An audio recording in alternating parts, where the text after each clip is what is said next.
இப்போ நீங்கள் என்ன புரிஞ்சுக்கங்க, இப்படிப்பட்ட ஒரு சூழ்நிலையில் எங்களோட பிள்ளைகளுடைய சிலபஸ் என்ன, எப்படிப்பட்ட பாடத்திட்டத்தை எங்கள் குழந்தைகள் படித்து கொண்டிருக்கின்றன என்று கேட்கக்கூடிய அதாவது பெற்றோர்கள் உருவாகி இருக்கிறார்கள் ஆண்டு பார்த்தால் 170% அப்படி இல்லை. அந்த பாடத்திட்டத்தை பற்றி அதை பற்றிய எந்த விளக்கங்களும் எதுவுமே இல்லை. சொல்லப்போனால் இன்றைக்கு அதாவது சமுதாயத்தில் சேவை செய்யக்கூடிய பாடத்திட்டங்கள் ஒரு சின்ன குறிப்புகள் கொஞ்சம் நான் சொல்கிறேன்.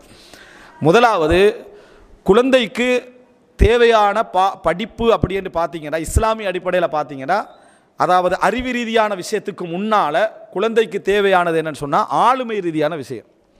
அறிவு ரீதியான விஷயத்தை சுமந்த ஆளுமையற்ற பிள்ளைகள் நிறைய பார்க்கலாம். நீங்கள் பெரிய அறிவாளியாக இருப்பான், ஆனால் அடுத்தவன் 2 வசனத்தால் டவுன் ஆகிடுவான். அடுத்தவன் சொல்லக்கூடிய ஒரு 2 வசனத்தால் டவுன் ஆகக்கூடிய பிள்ளைகள் இருக்கு. ஆளுமை வளர்ச்சிக்கு பாடசாலையில் இப்போ என்ன பங்களிப்பு இருக்குது? இன்றைய பாடசாலைகளில் ஆளுமை வளர்ச்சிக்கு என்ன பங்களிப்பு இருக்குது நீங்கள் நினச்சி பார்த்தீங்கன்னு சொன்னால் ஏற்படுத்த ட்ரை பண்ணுறாங்களே தவிர 90% மேலாக பிள்ளைகளுடைய ஆளுமை பாதிக்கக்கூடிய அமைப்பிலான விஷயங்கள் தான் குறிப்பாக ஏசியாவில் நிறைய இருந்து கொண்டிருக்கிறது. விளங்கிட்டா? அதாவது அவனுடைய ஆளுமையை பாதிக்கும், அவனுடைய திறமையை பாதிக்கக்கூடிய அமைப்பில், அவன் எடுக்கக்கூடிய முடிவுடைய திறமையை பாதிக்கக்கூடிய அமைப்பில் தான் பிள்ளைகளுடைய பாடத்திட்டங்கள் எல்லாம் கட்டமைக்கப்பட்டிருக்குது. என்ன வேகமான பாடத்திட்டங்கள், பிள்ளைகளுக்கு சிந்திப்பதற்கான எந்த விதமான இடைவெளிகளும் இல்லாத பாடத்திட்டங்கள். ஒரு கேள்வி பதில் சொல்லலைன்னா அந்த இடத்துல மட்டம் தட்டப்படுறான். ஒரு கேள்விக்கு பதில் சொல்லலையா உடனே மட்டம் தட்டப்பட்டுறது. ஃபர்ஸ்ட் செகண்ட் தேர்டு பாடசாலைகள் பொருளாதார அந்த போட்டியின் காரணமாக ஃபர்ஸ்ட் செகண்ட் தேர்டுன்னு வரக்கூடிய மாணவர்கள் அடையாளப்படுத்தி அவனுக்கு கிரீடம் அணிவிச்சு பாடசாலையுடைய ஐக்கோனை அவனை காட்டிடுறது.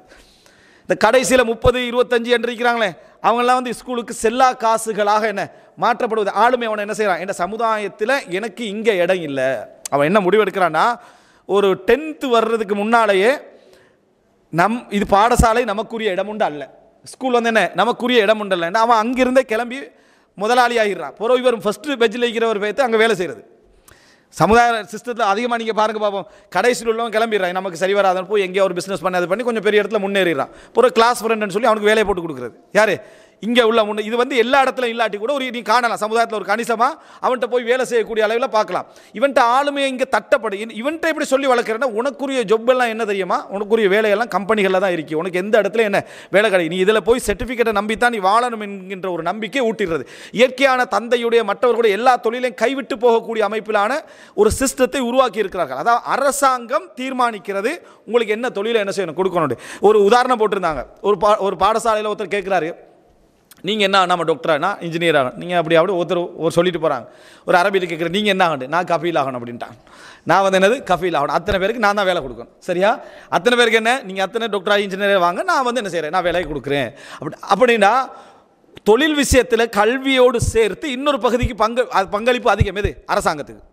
அரசாங்கம் நம்ம எப்படி நடத்துகிறது என்றதை வைத்தும் எங்களுடைய தொழில் என்ன செய்கிறது தீர்மானிக்கப்படுகிற இடத்தை பார்க்கிறோம். எனவே இந்த இடத்துல பிள்ளைகளுடைய ஆளுமை சம்பந்தமாக ஏதாவது யோசிக்கிறோமா, நம்ம பிள்ளைகளுடைய ஆளுமைகள் சம்பந்தமாக ஏதாவது நம்ம யோசிச்சுக்கிறோம்னு பார்த்தா அதிகமான பெற்றோர்கள் அவனுடைய பேப்பரை தான் பார்க்குறாங்க, அவனுடைய பேப்பரை பார்க்குறாங்க, எக்ஸாமில் என்ன ரிசல்ட் எடுத்துக்கலாம் எதை எடுத்து அதை வைத்து டோட்டலாக அவனுடைய ஃப்யூச்சரையே என்ன செஞ்சிடறாங்க முடிவெடுத்துடுறாங்க. இந்த மாதிரி நீங்கள் ஆகினீங்க என்று சொன்னால் பிள்ளைகள் குடும்பத்தில் வாழ வேண்டியிருக்கு, சொந்த பந்தங்களோடு வாழ வேண்டியிருக்கு, சமூகத்தில் வாழ வேண்டியிருக்கு. ஆளுமை தான், அந்த ஆளுமை டேமேஜாகவே போய்கொண்டிருக்கிறது. அதாவது அடிக்கடி நான் சொல்லக்கூடிய ஒரு முக்கியமான ஒரு புத்தகம், அது வெஸ்ட் வேர்ல்டில் எழுதப்பட்டிருந்தாலும், ஹவு சில்ட்ரன் ஃபெயில், எப்படி பிள்ளைகள் அதாவது தோல்வி அடைகின்றன என்று ஜோன் ஹோல்ட் என்று சொல்லக்கூடியவர் எழுதின ஒரு நூல். அது வந்து இன்டர்நேஷனல் பெஸ்ட் செல்லர் என்று சொல்லக்கூடிய சர்வதேச விற்பனையில் வந்து பல லட்சக்கணக்கான பிரதிகள் போன ஒரு நூல், ஹவு சில்ட்ரன் ஃபெயில் என்று. திறமையான பிள்ளைகளும் எப்படி ஃபெயில் ஆகின்றன என்றது அந்த முழு புத்தகத்தில், அவர் 50 வருஷம் ஆசிரியராக இருந்தவர், முழு புத்தகத்தில் எப்படி விளங்கப்படுத்துன்னா ஆளுமை எப்படி பாதிக்கப்படுது பிள்ளையிட, நம்ம நடந்து கொள்ளக்கூடிய முறையில் பிள்ளையுடைய ஆளுமை நம்பிக்கை எப்படி பாதிக்கப்படுகிறது. காரணம் என்ன சொல்றார் அப்படின்னா, 50 பிள்ளைகள் இருக்குன்னா 50 பிள்ளைகளுக்கும் 3-4 விதமான திறமைகள் இருக்கும். ஒரு 20 விதமான பிள்ளைகளுக்கு ஒரு விதமான திறமை இருக்கும். ஒரு 10 பிள்ளைகளுக்கு இன்னொரு விதமான திறமைக்கு. அது ஒரு சின்ன ஒரு கார்ட்டூனில் விளங்கப்படுத்தப்பட்டிருக்கு. என்ன, யானையும் கூப்பிடுறது, புளியையும் கூப்பிடுறது, சிங்கத்தையும் கூப்பிடுறது, குரங்கையும் கூப்பிடுறது. குறிப்பிட்டு இன்றைக்கு உங்களோட எக்ஸாம் என்னென்னா மரத்தில் யார் பாஸ்டாக ஏறுறதுன்றது தான். சிங்கம் ஃபெயில் ஆகிட்டு, சிங்கம் வந்து மரத்தில் ஏறலை, அப்போ சிங்கம் நம்ம ஃபெயில் தான், அவன் ட்ரை பண்ணுது, அரைவாசியில் அதை இறங்கிட்டு, புலி ஒரு அளவுக்கு போகுது, குரங்கு ஏறிட்டு, குரங்கு பாஸ் தான். காரணம், குரங்களுடைய ஸ்கில் வந்து மரத்தில் ஏறுறது, அதுக்கு ஏற தெரியும். ஆனால் சிங்கம் அந்த இடத்துல ஃபெயில்ன்றது கன்ஃபார்ம். இப்போ என்ன முடிவெடுத்துறது, நீ ஃபெயில் ஆகிட்டாய், அது சரி வராது, அப்படி என்ற அமைப்பில் இந்த பாடத்திட்டம் இருக்குது. இப்படி பாடத்திட்டத்தில் இந்த மாதிரியான ஒரு முறைமை வைக்கப்பட்டிருந்தால் இதே அடிப்படையில் பெற்றோர்கள் பிள்ளையை மட்டம் தட்டிடுறது. தன் வீட்டில் உள்ள அழகான் அல்லாஹு ரப்புல் ஆலமீன் விளங்கிட்டா, இந்த உலகத்தில் ஆக கடைக்கோடியில் பிறந்த ஒரு ஏழை பிள்ளைக்கும் ஒரு திறமை அல்லாஹ் கொடுத்து தான் இருக்கிறான். அல்லாஹு தாலா ஒரு திறமையை கொடுத்து தான் இருக்கிறான். இந்த உலகத்தில் அல்லாஹு தாலா அனைவரையும் சரிசமமாக படைக்கலை, சரிசமமாக என்ன செய்யலை, படைக்கவில்லை. சிலருக்கு பெரிய ஆற்றலையும் திறமையை அல்லாஹ் தாலா கொடுத்துருக்கிறான், சிலருக்கு அதே மாதிரி வேறு விதமான திறமைகளை கொடுத்துருக்கிறான். காரணம் இது ரெண்டு சேர்ந்து தான் உலகத்தை என்ன செய்யும், முன்னேற்றும் என்பதனால. ஆனால் இந்த கல்வி திட்டம் வந்ததுனால இந்த கல்வி திட்டம் எப்படி ஆக்கிட்டேன்னு சொன்னால், இதில் ஃபெயிலண்டா ஃபெயில், இதில் ஃபெயில் என்ற வார்த்தையே தவறா இல்லை. எப்படி ஃபெயில்னு கேட்குறேன், ஃபெயில் என்ற வார்த்தையே கொண்டு வந்து வைத்ததே ஒரு பிழையான ஒரு அம்சம். ஆனால் இப்போ சில மேற்கத்திய கண்ட்ரியில் அங்கங்கே மாற்றிக்கிட்டு வராங்க. நம்ம மாற மாட்டோமே, அவன் ஃபுல்லாக மாறினவர் தான் நம்ம மாறுவோம். இந்த அடிப்படையில் நீங்கள் பார்த்தீங்கன்னா அந்த பிள்ளையுடைய ஆளுமை பாதிக்கப்படுது. குரங்கெல்லாம் பாஸ் ஆகிருது என்ற மாதிரியான ஒரு இடத்துக்கு அதுக்கு வந்துடுது. அவர் சொல்ல வந்த உதாரணம் என்னென்னு சொன்னால், பாஸ் ஆகினவங்களாம் குரங்குன்னு சொல்ல வரல, ஆனால் அந்த எக்ஸாமுடைய சிஸ்டத்தில் நீ அவனவனுக்குள்ள திறமையை தான் அவனவனுக்கு என்ன செய்யணும், கொடுக்கணும். அதுக்கு ஒரு திறமை இருக்கும், இவருக்கு ஒரு திறமை இருக்கும். ரெண்டு திறமையை வச்சு நீ ஒரு ஆளை டெஸ்ட் பண்ணி நீ என்ன சொன்னால் எப்படி இருக்கும்.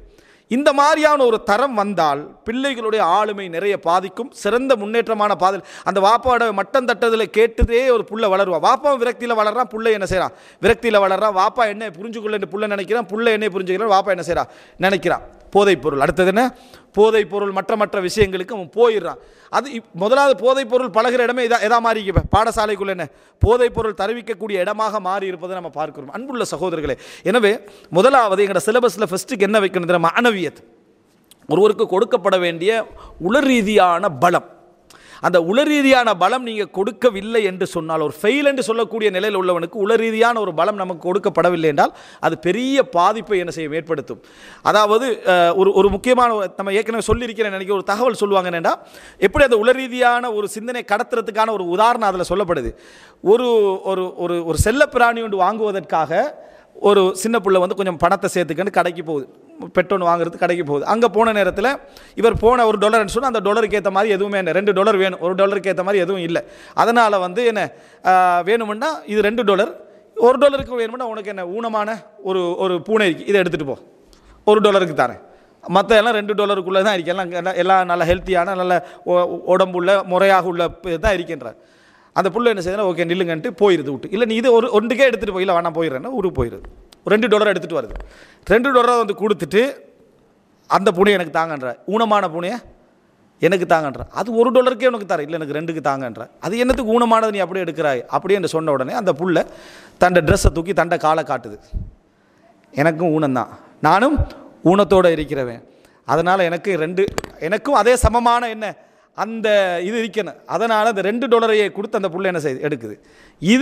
இதில் 2-3 செய்திகள் இருக்குது. ஒரு உலக கதையாக இருந்தாலும் இதில் 2-3 தகவல் இருக்கிறத நம்ம என்ன செய்கிறோம் பார்க்குறோம். அது என்ன 2-3 தகவல் என்று சொன்னால் மிக முக்கியமாக யோசிச்சு பாருங்கள்.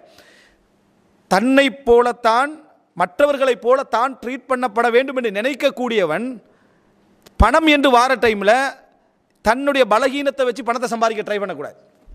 இப்போ அவர் நினச்சிருந்தா எனக்கு எப்படியோ லாபம் தான் முக்கியமென்று அந்த புள்ள நினச்சிருந்தேன்னு சொன்னால் அந்த மைண்ட் செட்டில் எப்படி வருமெண்டா, நான் வந்து என்ன ஏண்ட இந்த ஊனத்தையும் காட்டி $1 வாங்கிட்டு போவோம்னு தான் நினைக்கணும். சட்டப்படி ஏண்ட ஊனத்தையும் காட்டி எனக்கு நானே ஊனமாக இருக்கிறேன், இப்போ ஊனமான பூனையும் தர பார்க்குறீங்க, ஒன்றுக்கு பதிலாக $1 தாங்கன்னு சொல்லி கேட்டுட்டு போகணும். லாபம் என்று பார்த்தா, ஆளுமைன்னு பார்த்தா எல்லாருக்கு மாதிரி எனக்கு சமமான இதை தான், $2 நான் தான்னு சொல்கிறேன் ஆளுமை. இந்த மைண்ட் செட்டு பாடசாலைகள் கொடுக்கிறதா? பாடசாலைகளோடு இருக்கக்கூடிய பெற்றோர்கள் நீங்கள் கொடுக்குறீங்களாண்டா? நிறைய பேருக்கு இல்லை என்று பதில் சொல்லலாம். அவனுடைய ரிப்போர்ட்டை மட்டும் தான் பார்க்குறோம். அதன் ஊடாக பெற்றோர்கள் சந்தோஷம் அடையக்கூடிய அமைப்பிலான சில பெற்றோர் சொல்கிறான், நான் பிள்ளைகளோட சிறந்த மனசோடு தான் பேசுகிறேன், நான் ஒரு ஃப்ரெண்டாக தான் இருக்கிறேன்னு சொல்லி. ஃப்ரெண்டாக இருக்கிற பாப்பாவோட இதுலேருந்து வெளியாகிடலாமா? இல்லை, ஃப்ரெண்டாக எப்படி இருக்கிறான்டா கொஞ்சம் ஸ்ட்ராங்காக பேசிக்கிறது. நான் உன்னோட ஃப்ரெண்டாக இருக்கிறேன்னா இல்லையா அப்படின்னு கேட்குற இஷ்டம் இல்லையா அவனுக்கு என்ன விளங்குன்னா, இப்போ நம்ம ஃப்ரெண்ட் இல்லைண்டா போன போகிறோம் என்ன அடி தான் விழுவேண்டு, அதனால் வாப்பா நீங்கள் ஃப்ரெண்ட்லியாக பாருங்க, பிள்ளைகளோட நான் எப்பயுமே ஓப்பனாக தான் கதைக்கிறது அப்படின்னு சொல்கிறது. ஆனால் இவர் நினச்சிக்கிறது என்னது, அவனோட ஃப்ரெண்டாக இருக்கக்கூடிய தன்மை என்றா இப்படி இல்லது. உங்களுக்கு தந்தையோடைய ஸ்தானத்தில் இருந்து கொண்டு நீங்கள் நடந்து கொள்ளக்கூடிய முறையில் எந்த பிள்ளைகளும் பலகீனங்களை எங்கள்கிட்ட ஓப்பனாக சொல்லவே சொல்லாது.